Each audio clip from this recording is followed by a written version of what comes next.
Pertama-tama saya selaku MC mengajak kita semuanya untuk memanjatkan puja dan puji syukur kehadirat Allah Subhanahu wa Ta'ala.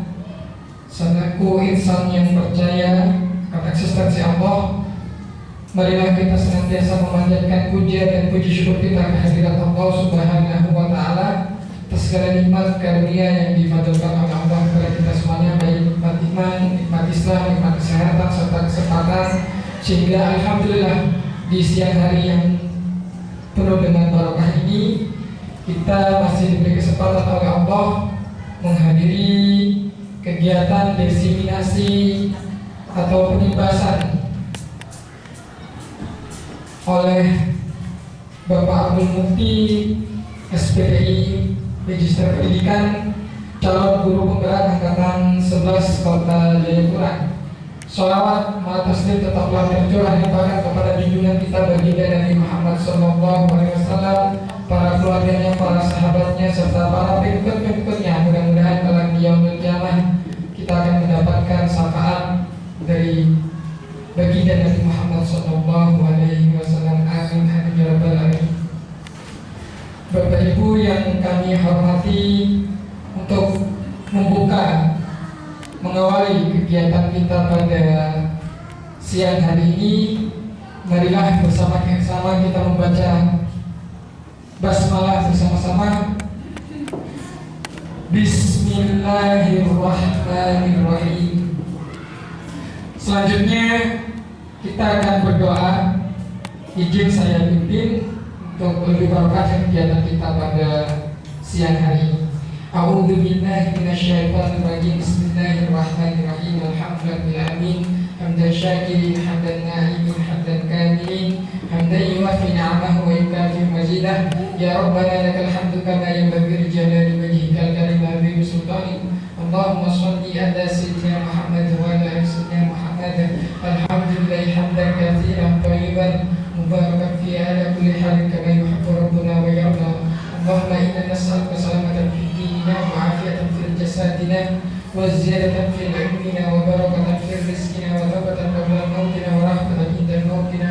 Allahumma habib alaina fi sakratil maut wa najatan min nar wa afidal hisaban. Rabbi zidna ilman nafi'an wa rizqan thayyiban wa amalan mutaqabbalan. Allahumma qul lana dhunubana wa liwalidina wa rahmathum kama qawlu rasulullah wa lil muslimina wal muslimat wa lil mu'minina wal mu'minat wal ahya'i minhum wal amwat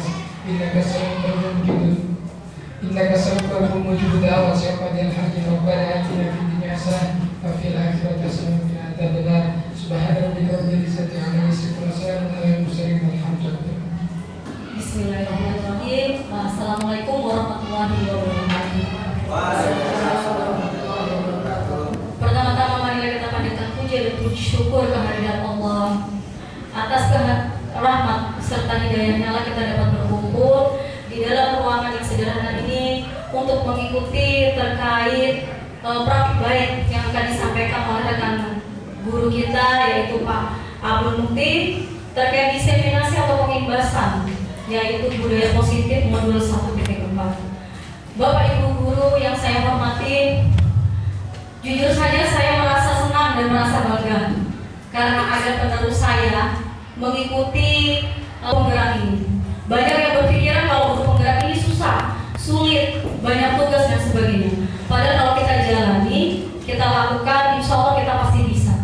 Kenapa? Apa sih tujuan guru penggerak? Bukan berarti kita mengikuti guru penggerak kita mau menjadi kepala sekolah, kita mau menjadi pengawas, tidak. Namun apa? Tujuan guru penggerak ini menambah kita punya pengetahuan ilmu manajemen terkait sekolah. Bukan hanya pada sekolah, namun pada peserta didik juga. Di sini saya selaku teman atau rekan sejawat dari Pak Mufti yang sudah mendapatkan pendidikan tersebut dari angkatan 9 dan sekarang akan berjalan, yaitu angkatan 11 mulai Pak Mufti yang pada saat ini beliau lakukan. Ini pun pernah saya laksanakan diseminasi. Pada saat itu saya pengibasan bukan hanya pada satu sekolah, namun 3 sekolah. Waktu itu kita ada mombel, yaitu komunitas praktisi yang di dalam SMP, di lingkungan YAPIS ini kami ada 3 guru, yaitu dari tingkat SMK, SD dan SMP saya sendiri. Pada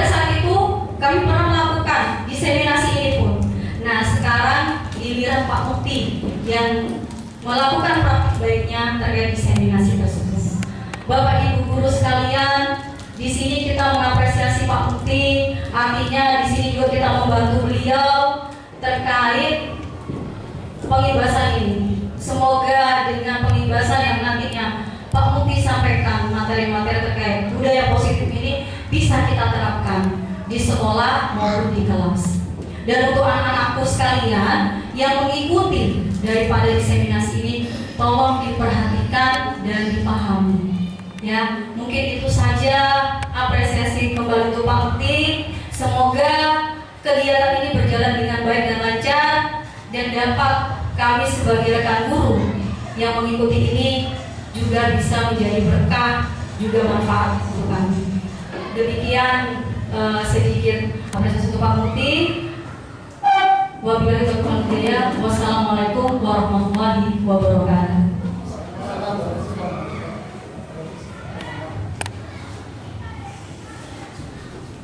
Disampaikan terima kasih kepada Ibu Ita Risahidua, Sarjana Pendidikan Magister Pendidikan, atas apresiasi yang diberikan oleh beliau kepada teman sejawat kita, yaitu Bapak Abdul Mufti Rafi, Sarjana Pendidikan Islam Magister Pendidikan.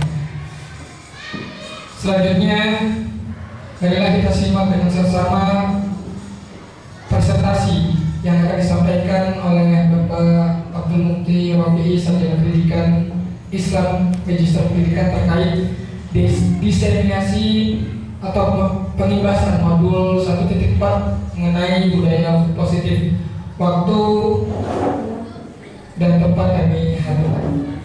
Ya, terima kasih kepada Pak Nasar dan Ibu Ita. Sebelum saya nyampaikan, mungkin berdiri dulu ya, supaya kita agak bergerak dikit. Berdiri dulu supaya agak dikit. Oh ya, ini ada yang bisa mimpin speaking atau ada? Kira-kira coba anak-anak. Ada? Ya, coba Bu Ita. Coba Bu Ita, coba. Ya, simpel-simpel aja. Atau yang biasa. Bita.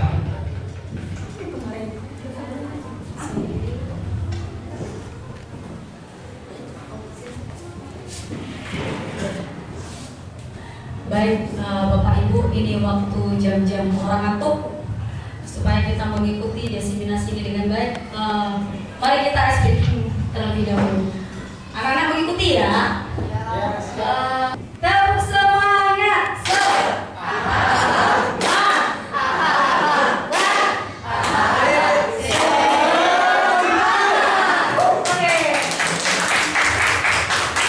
Terima kasih kepada Ibu Ita yang memimpin pada hari ini.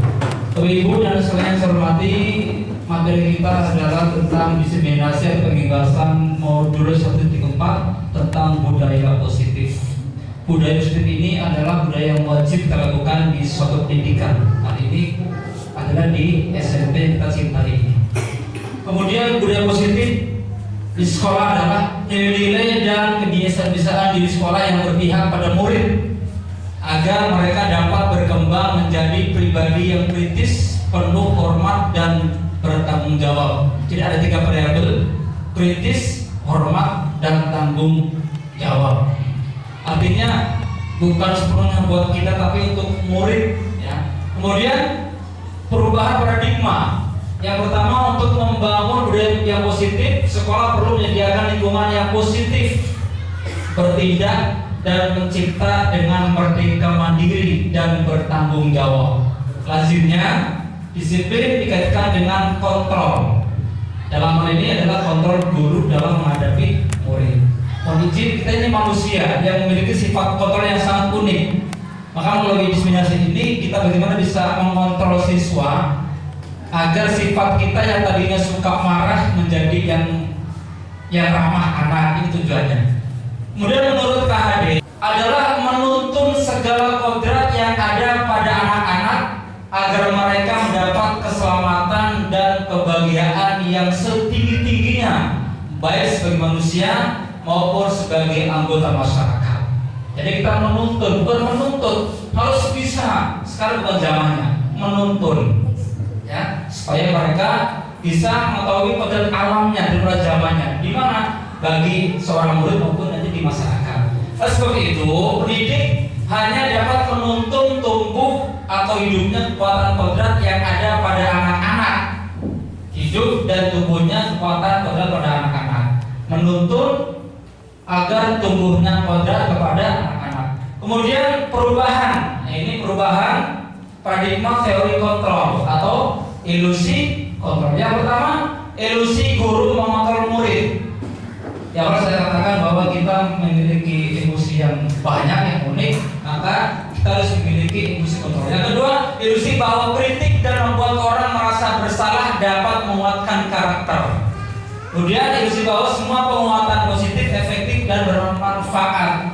Yang berikut, bahwa orang dewasa memiliki hak untuk memaksa. Aja, kita ini orang dewasa, ada hak untuk kita memaksa kepada murid. Oke, perubahan paradigma stimulus respon teori kontrol. Jadi sebetulnya begini, kita mencoba mengubah orang berpandangan sama dengan kita.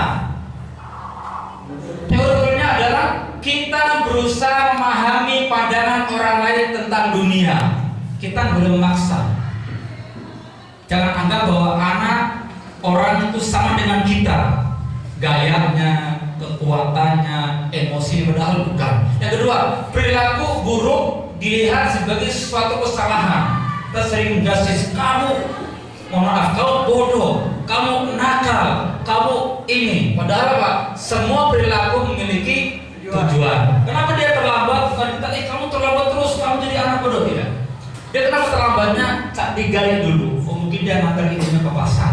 Itu. Kemudian orang lain bisa mengontrol saya, padahal hanya Anda yang bisa mengontrol diri Anda. Tidak bisa. Hati orang tidak ada yang bisa membaca kalau tidak di dirinya yang akan membaca. Kemudian saya bisa mengontrol orang lain, Anda tidak bisa mengontrol orang. Ini stimulusnya, ini kontrolnya. Oke?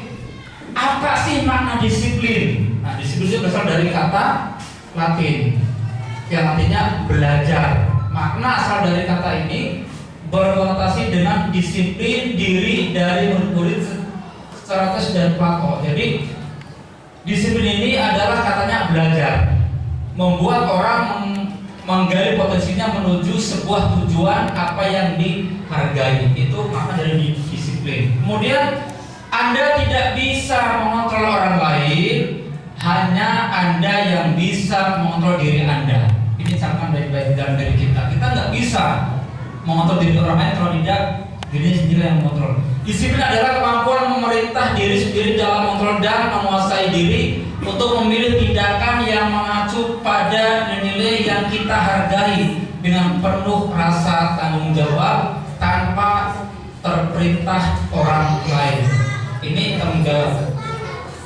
Kemudian maksud dari nilai yang kita hargai adalah kita mengacu pada profil pelajar Pancasila. Yang pertama beriman dan bertakwa kepada Tuhan Yang Maha Esa, mandiri, nalar kritis, dengan global, terroyong dan kreatif.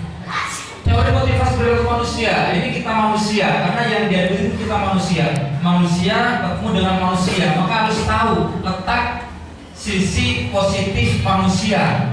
Pertama, untuk menghindari ketidaknyamanan atau hukum. Apa yang akan terjadi apabila saya tidak melakukannya? Nah, ini motivasi eksternal, dan ini motivasi internal. Untuk menghargai diri sendiri. Ini dari dalam diri sendiri. Saya akan menjadi orang yang seperti apa bila saya melakukannya. Ini teori motivasi tentang perilaku manusia. Kemudian manusia itu memiliki dimensi yang pertama cinta kasih atau diterima. Semua manusia pasti memiliki cinta kasih, anak kepada orang tua, murid kepada guru dan seterusnya. Yang kedua, penguasaan, jelas memiliki ini. Contoh di rumah kita, Anda sebagai kakak mempunyai adik di rumah, kakak sebagai kuasa, pegang remote, pegang dan sebagainya kan gitu. Contoh, ini kesenangan, Ini kebebasan, manusia memiliki kebebasan. Oke, kebutuhan dasar manusia. Bahwa manusia itu memiliki kebutuhan dasar yang melekat pada dirinya adalah segala sesuatu yang kita lakukan untuk mendapat apa yang kita inginkan. Ini kebutuhan dasar manusia. Dan seluruh tindakan yang kita lakukan memiliki tujuan tertentu, dan semua usaha terbaik yang kita lakukan adalah dalam rangka agar kebutuhan dasar kita terpenuhi dengan baik. Ini dasar manusia. Kemudian ini ada cerita, Ibu Rismawati, guru di SMP Mayapis, sedang bingung menghadapi ulah salah satu murid di kelas 7, namanya Fajri. Beberapa anak telah datang mengeluhkan Fajri yang seringkali meminta bekal makan siang mereka dengan paksa. Jika Anda menghadapi situasi seperti Ibu Rismawati, apa yang akan Anda lakukan? Menurut Anda, kira-kira apa alasan Fajri melakukan hal itu? Nah, ini kita mengarah kepada restitusi. Fajri suka mengambil makan temannya. Kemudian kita sebagai guru apakah menghukum kamu jangan mengambil? Harus punya alasan-alasan. Alasannya apa? Nah, ini apabila jawaban Fajri karena lapar dan orang tuanya tidak membawakannya bakal makan siang, maka kebutuhannya adalah bertahan hidup. Ini bisa dicermati, ini sudah masuk ke filsafat ya. Kemudian apabila jawaban Fajri karena ia senang temannya jadi memperhatikan dia, kebutuhannya adalah cinta dan kasih sayang. Dan seterusnya, yang terakhir apabila jawaban Fajri adalah karena iseng saja dan dia menikmati ekspresi wajah temannya yang kesal, maka masuk kebutuhan adalah kebutuhan kesenangan. Kemudian ini ada posisi kontrol. Kita sebagai mana? Kita sebagai guru, pilih yang mana? Penghukum kah? Pembuat merasa bersalah kah? Atau teman kah? Atau pemantau kah? Atau manajer? Dari kasusnya Fajri itu, kira-kira apa yang ada dalam benak kita sebagai seorang guru, sebagai apa gitu?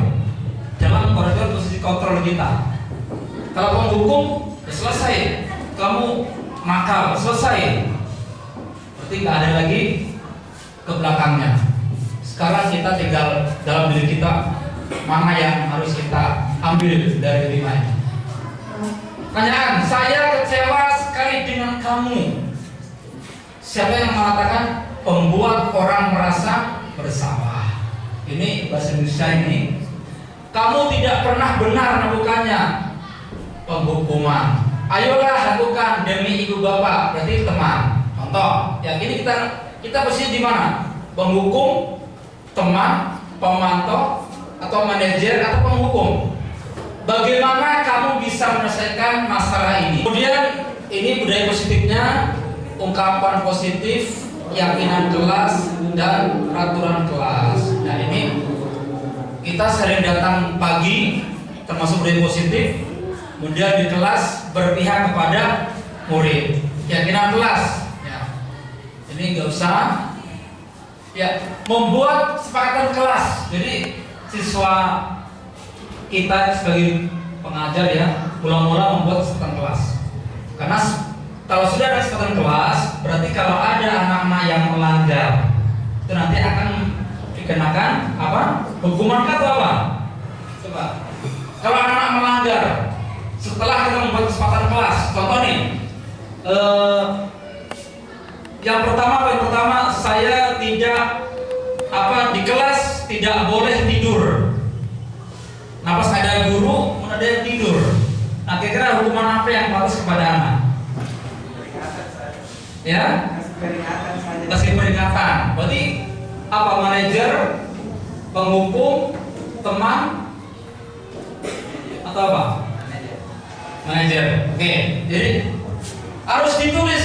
Kemudian ditulis, ditempel di kertas maning lagi supaya tahu tiap pagi, oh saya nggak boleh terlambat, saya nggak boleh, karena kalau melanggar pasti ada konsekuensinya. Mungkin sapu kelas atau istirahat dan lain sebagainya. Itu timbul dari kesepakatan kelas. Ya ini ada videonya, tapi ini saya nggak usah videonya. Ya.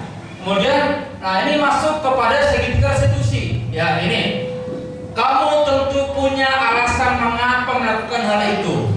Jadi digali dulu, nggak langsung dihukum, digali dulu. Adakah cara yang lebih efektif untuk mendapatkan apa yang kamu butuhkan? Jadi tujuannya ini adalah tidak semata-mata kita menghukum anak, tetapi kita menggali dari bawah. Karena dia terlambat, tanya dulu. Kenapa terlambat? Nah, terus kemudian kembali kepada kita. Kamu bukan satu-satunya yang pernah melakukan hal ini. Kembalikan. Semua manusia itu nggak pernah rasa salah di dunia ini, Pak. Tentunya kami juga punya salah. Tapi melalui materi ini kita ingin menggali kenapa Anda tetap terlambat. Kemudian apa dampak daripada terlambat dikaitkan dengan kesepakatan kelas. Nanti akan ketemu di situ. Ini kemudian kamu ingin menjadi orang seperti apa? Dikasih motivasi gitu. Ya. Kemudian tahapan-tahapan ini sama saja tahapannya. Saya berikan identitas. Ya. Oke, ini setelah dia terlambat kita akan dialog. Ini adalah kalau ada video, ini videonya, ini video, tapi ini PDF dan video. Ini salah satu penerapan restitusi. Kita ajak dialog. Kenapa terlambat? Kenapa gini? Nah setelah kita seperti ini, maka ada tanggapan siswa. Ini video ini. Ini tanggapan siswa gimana? Setelah kami ajak dialog, kenapa terlambat? Kasih mereka pendapat Anda tentang dari hasil dialog dengan Bapak Ibu guru. Ya. Nah, yang terakhir adalah taksi. Perasaan saat ini saya adalah apa? Silakan Bapak Ibu mungkin isi. Ya, ini yang kelas ini berarti terakhir. Setelah kita ngajak dialog, kesempatan kelas, teori kontrol tadi, restitusi tadi, sekarang kita apa yang harus kita lakukan? Ya, oke. Dan akhirnya adalah selesai. Ya.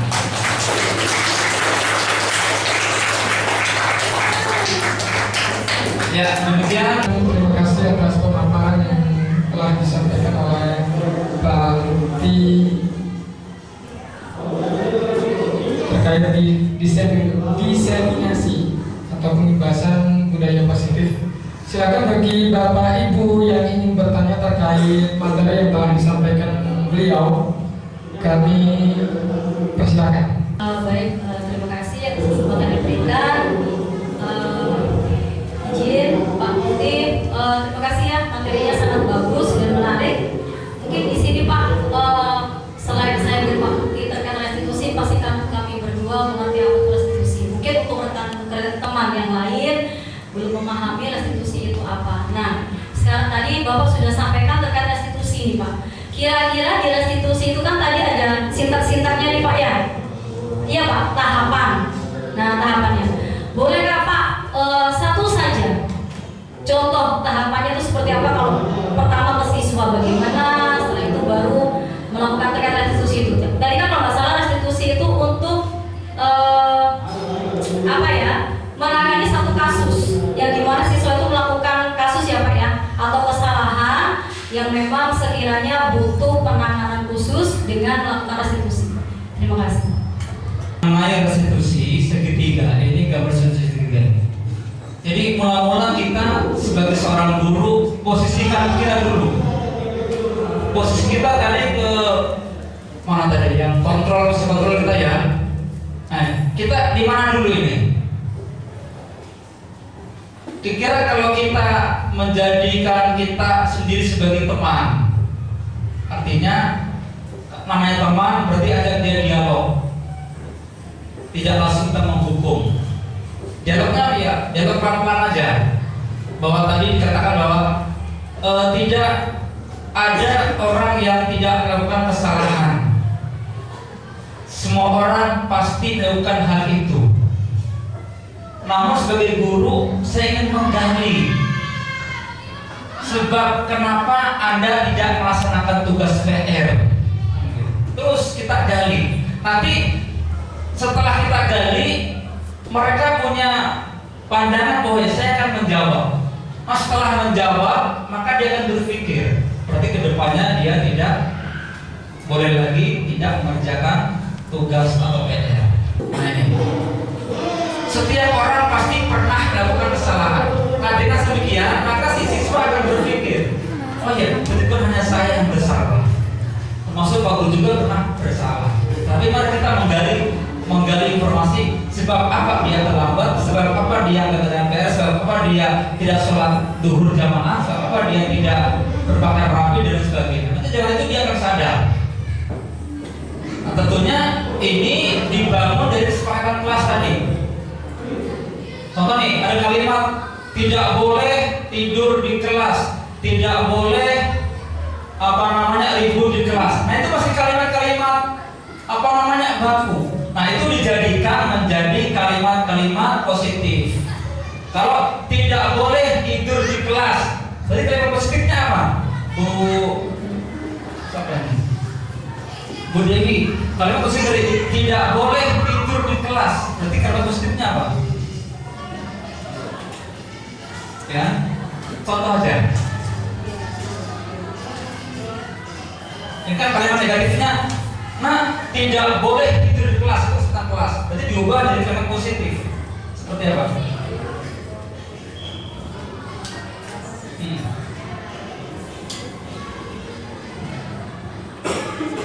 Sampai Bu Ita mungkin dirubah menjadi kalimat positif. Kesempatan kelas, contoh. Coba dirubah menjadi kalimat positif. Tidak tidur di kelas, itu kan masih kalimat negatif tuh. Dirubah menjadi kalimat positif. Iya, itu hasil kesempatan kelas kita. Coba. Contoh nih, tidak boleh makan di kelas, itu kan kalimat negatif tuh. Hasil dari kesempatan kelas. Dirubah menjadi kalimat positif, ditempel lagi. Nanti di samping sini contoh ini kalimat negatifnya tidak boleh makan di kelas, tidak boleh tidur di kelas. Sampingnya ini kalimat positif daripada ini. Ya, dilarang tidur sama dengan negatif. Itu yang positif. Ya, gimana? Fokus. Makanya nih Pak, kayak tidak boleh makan di dalam kelas terkecuali. Terus kecuali pada saat yang ke sekolah tidak sekolah. Hampir positif. Ya nanti kita jadikan hal positif ya. Tadi yang tidak boleh tidur di kelas mungkin fokus. Ya boleh fokus kita. Ya fokus dalam belajar. Iya. Pokoknya ada bisa ya. Oh, silakan. Negatifnya tidak boleh terlambat. Jadi kan boleh positif gimana? Makan iya boleh silakan. Siapa yang bisa makan? Menurut saya Pak. Iya. Negatifnya tadi apa yang tidak boleh makan di kelas. Kalau positifnya yang saya tahu kayak gini Pak. Boleh makan di kelas tapi selesai dari kelas. Ya seperti ini maksudnya. Oke tepuk tangan dulu. Ya itu contohnya. Tidak boleh makan di kelas. Itu kan masih negatif nih. Masih global. Diubah jadi kalimat positifnya tadi. Boleh makan di kelas saat jam sudah selesai pelajaran. Ya itu. Coba terus bicara lainnya. Kemudian di samping kalimat positif juga ada kalimat yang abstrak dan konkret yang terlihat oleh mata. Ini masih sisi. Ya, oke. Nanti kita akan belajar lagi. Oke, yang lain mungkin Pak Hasan. Baik, guru yang lain, Bu Irsa silakan. Assalamualaikum warahmatullahi wabarakatuh. Ingin menanyakan mengenai kesepakatan kelas. Idealnya kesepakatan kelas itu dibuat kapan? Apakah periodik atau disesuaikan bagaimana penjelasannya? Terima kasih. Iya, terima kasih. Kesepakatan kelas itu dilakukan oleh wali kelas. Kapan Pak? Saat kita masuk jam pertama sebelum kegiatan yang lain. Tapi ingat, ini masih belum baku.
maka akan sadar anak-anak, oh ya saya seperti ini, ada hukumannya, ada konsekuensinya. Kalau saya nggak pikir, maka konsekuensinya mungkin denda 5.000 atau 10.000. Tapi hari itu maka berpikir, daripada saya denda, mendingan untuk beli bakso. Dengan itu maka dia rajin mengerjakan tugas kelas. Itu contoh itu tinjau ulang. Makasih.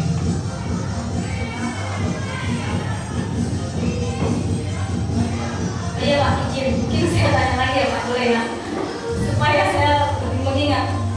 Izin Pak, terkait kesepakatan kelas, tadi Bapak sampaikan dibuat oleh wali kelas.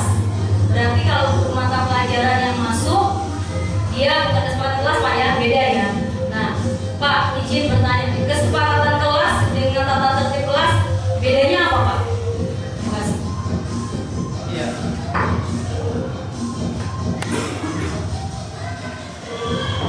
Secara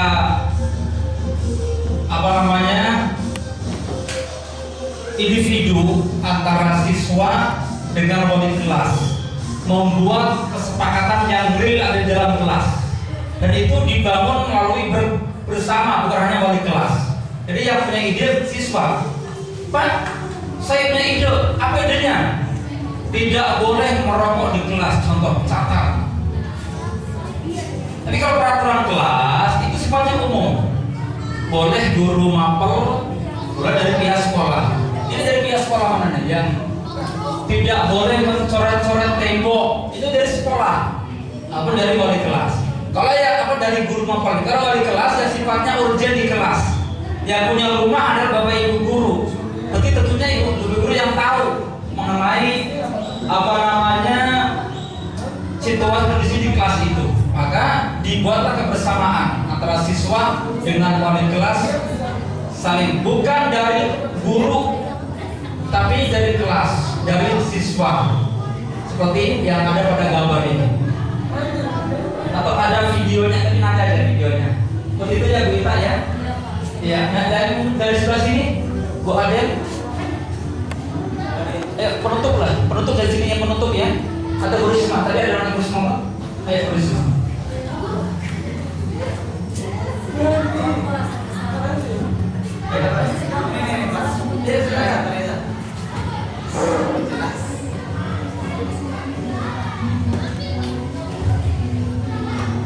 Jadi baik, terima kasih Pak. Di halaman pertama, lembar pertama itu saya lihat kritis ya.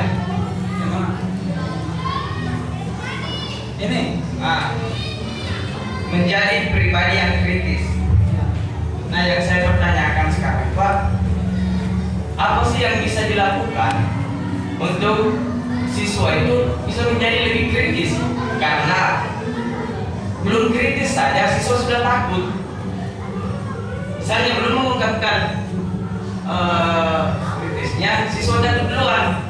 Apalagi kalau kritis sama guru pasti sudah takut duluan Pak. Nah, jadi bagaimana untuk membentuk kritis siswa itu agar lebih berani? Sekian.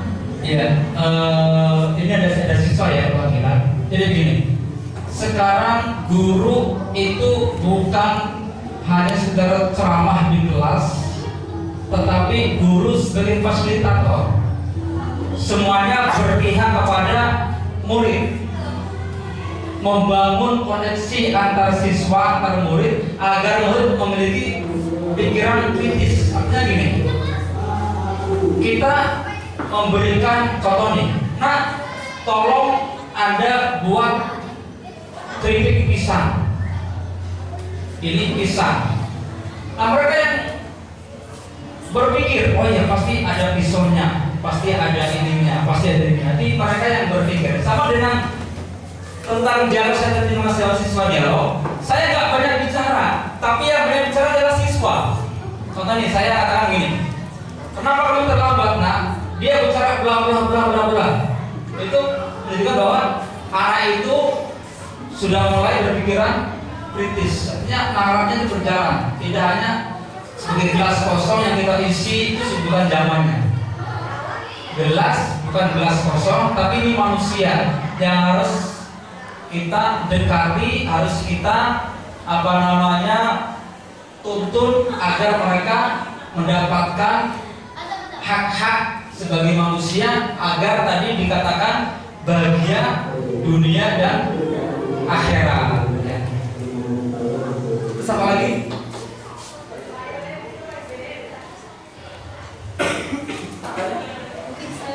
Ya, silakan.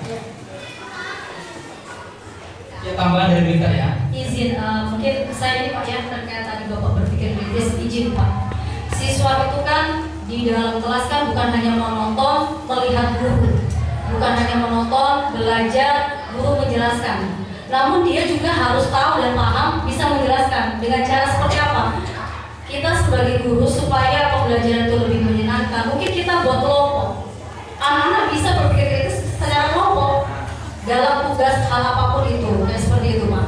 Tadi disampaikan oleh Pak Mufi yang tadi kita kan mengajarkan itu artinya berpusat pada murid. Jadi kita tidak bisa memaksakan murid, kamu harus berpikir, kamu harus ini ya. Jadi mereka yang harus diberi memiliki rasa, oh tugas saya sebagai murid, saya melaksanakan tugas saya, kasih saya ya. Berarti saya harus menyelesaikan pembelajaran ini. Jadi seperti itu. Jadi berpikir itu bukan berarti bagaimana nih Pak, ya Bapak lagi anak-anak itu sudah takut karena nanti takut nilainya turun karena disebut. Sebetulnya kita sebagai guru juga harus menerima keputusan siswa. Seperti itu. Bukan berarti kita selamanya guru itu benar. Guru itu manusia, itu pasti ada salah. Jadi seperti itu. Mungkin begitu Pak. Ya, baik sekali Bu Ita ya. Yang terakhir ini Bu Risma, Bu Dewi, Bu Aden. Ya, kalau berarti sudah paham, alhamdulillah ya materi kita pada siang hari ini. Waktu saya kembalikan ke MC. Terima kasih. Baiklah, berikan aplaus kepada para Mufti Sarjana Pendidikan Islam Magister Pendidikan atas pemaparan mengenai diseminasi penubasan budaya positif yang mudah-mudahan bisa kita implementasikan di sekolah, khususnya di dalam kelas ketika kita Bapak Ibu Guru menyampaikan materi pembelajaran. Kepada Pak Mufti yang telah menyampaikan materi diseminasi atau pembahasan budaya positif pada siang hari ini, mudah-mudahan ilmu-ilmu yang telah disampaikan oleh beliau dapat kita implementasikan di sekolah, khususnya di dalam kelas ketika nantinya kita menyampaikan materi, dan juga mungkin menemui masalah-masalah kendala-kendala ketika kita melaksanakan proses pembelajaran di dalam kelas. Baik Bapak Ibu yang kami hormati, kita telah sampai di penghujung kegiatan diseminasi ini. Kami memohon maaf apabila ada kesalahan atau hal-hal yang kurang berkenan di hati Bapak Ibu Guru sekalian dan juga para siswa-siswi SMK Majelis yang mewakili pada siang hari ini. Selanjutnya, marilah kita mengucapkan hamdalah secara bersama-sama atas selesainya kegiatan diseminasi ini. Alhamdulillahirabbil alamin. Demikian dari saya, kurang dan lebihnya mohon dimaafkan.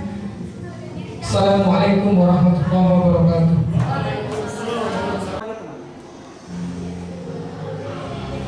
Oke, jadi baik, perasaan saya saat ini setelah mengikuti diseminasi budaya positif yang diberikan oleh Bapak Abdul Mufti, yaitu tentunya sangat senang karena ada beberapa poin yang disampaikan dan saya sangat mengerti. Nah, setelah mengikuti materi penjelasan pada hari ini, saya jadi paham bahwa siswa itu tidak bisa langsung dihukum. Kita adakan pembicaraan dulu lah, pendekatan kepada siswa agar kita tahu seluk-beluknya siswa, kenapa bisa terlambat misalnya. Nah, kemudian target saya selanjutnya adalah bagaimana kita membentuk bagaimana kita membantu siswa untuk kedepannya bisa lebih disiplin lagi lah, sesuai dengan apa yang dipaparkan oleh Pak Mufti tadi. Baik, terima kasih.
Assalamualaikum warahmatullahi wabarakatuh. Waalaikumsalam warahmatullahi wabarakatuh.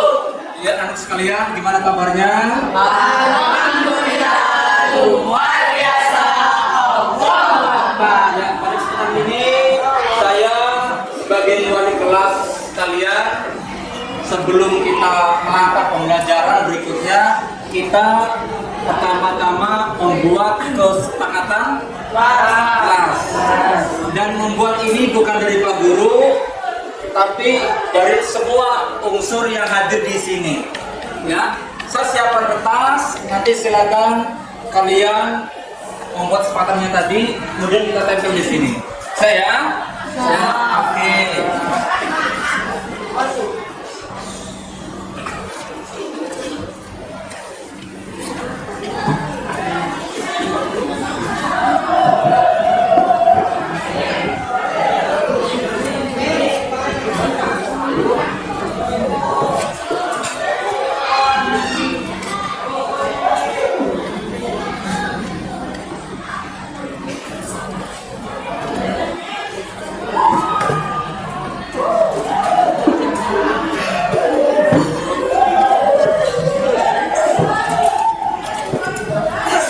Ya, segera kesempatan kelasnya ditulis, kemudian ditempel di papan. Ya, ini tujuannya untuk kita kebersamaan. Ya, silakan yang sudah tempel, mati sudah. Ya.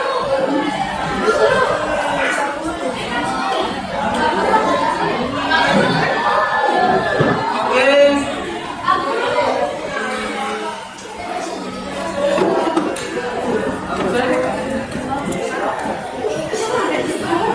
Ya, oke.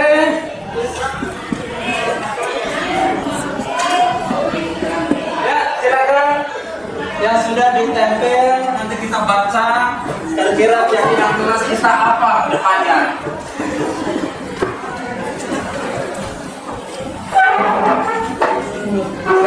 Ini kosong ya.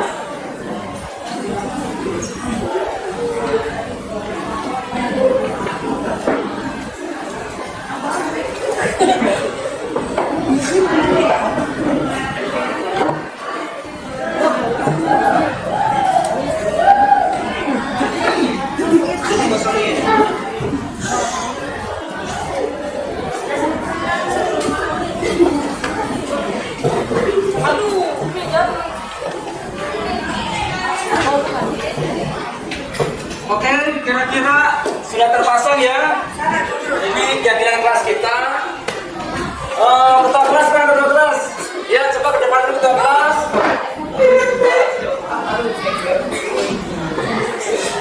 Ya, terus sebetulnya.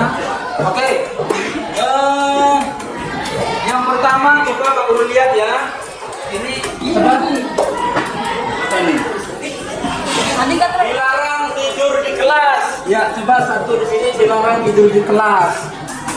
Ini sekarang kelas kita ya, dilarang tidur di kelas.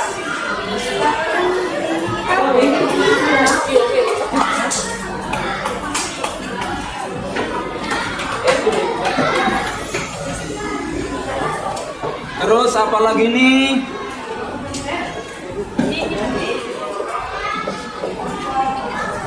Ya, yang kedua apa ini? Tidak terlambat. Tidak terlambat ke sekolah maksudnya ya. Tidak terlambat ke sekolah. Kemudian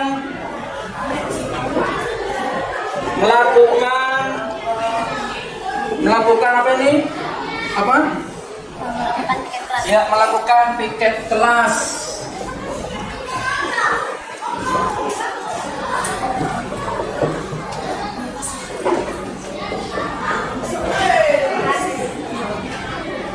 Kemudian itu sudah tidak ribut saat pembelajaran. Tidak ribut saat pembelajaran.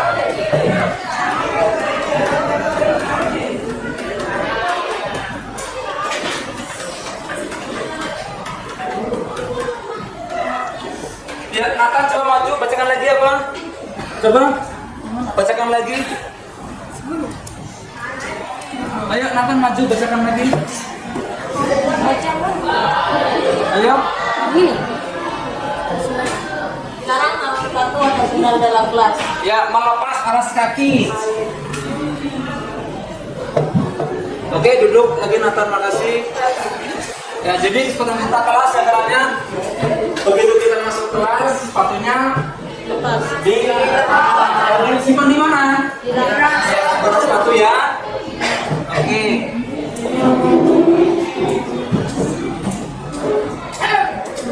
Apa itu kelas mana lagi?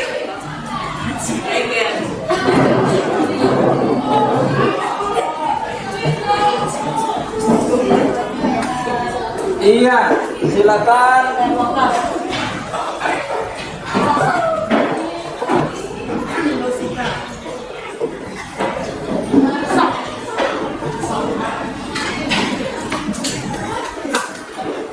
Ya, demikian. Ini semuanya sama ya. Jadi kita ngambil 6 poin. Yang pertama apa? Sama-sama Pak? Dilarang tidur di kelas. Jadi kalau kita pas pembelajaran dilarang Tidur.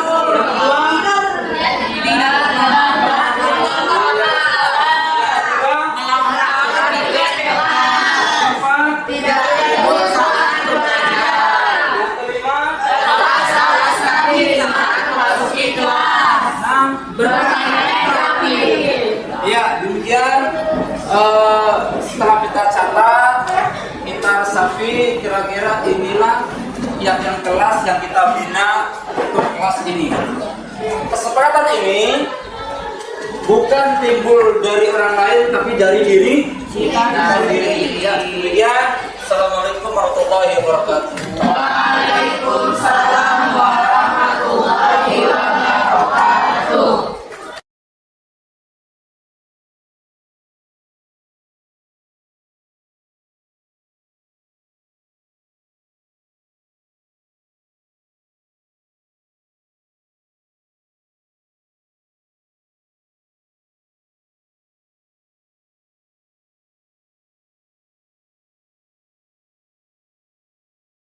Assalamualaikum warahmatullahi wabarakatuh. Iya, kasih. Ini sudah jam 9 ya. Sekolah. Kenapa kamu terlalu sekolah? Tadi malam habis sholat isya saya kerjakan tugas dari beberapa guru sampai jam 11. Lalu saya tidur, habis itu saya bangun sholat subuh. Setelah sholat subuh saya ketiduran. Tapi kedepannya habis sholat subuh tidak Ketiduran. ya, karena gini, memang sih namanya manusia itu tidak ada yang tidak salah ya, itu juga mengalami salah. Tapi saya ingin menggali kenapa si Kavi terlambat di sekolah. Alasannya ketika saya nanti lain kali berarti ada batas waktu sampai jam berapa kira-kira tidurnya? Jam 9 stop ya, jam 9 stop, tidak ada aktivitas yang lain.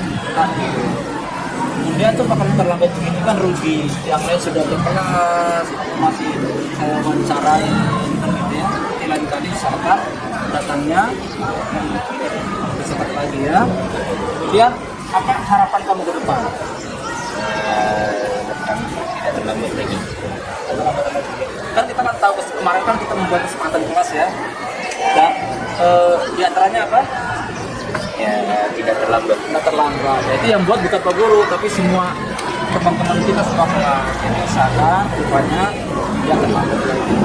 Untuk selanjutnya tadi tidak terlambat lagi. Terus harapannya ke depannya nanti apa? Itu lebih cepat lagi supaya tidak ketiduran habis sholat subuh. Iya, oke, terima kasih ya. Ya, salam. Mudah-mudahan ke depannya si Kavi selalu bangun. Terima kasih Kavi. Assalamualaikum warahmatullahi wabarakatuh. Setelah berdiskusi dengan Pak Mukti, saya jadi paham. Jalan yang saya lakukan adalah sering datang terlambat. Saya senang dibimbing dengan Pak Mukti dan saya akan berangkat lebih pagi ke sekolah. Saya tahu bahwa berangkat terlambat adalah perbuatan yang tidak baik dan melanggar keyakinan kelas yang telah disepakati di kelas. Terima kasih Pak Mukti. Wassalamualaikum warahmatullahi wabarakatuh.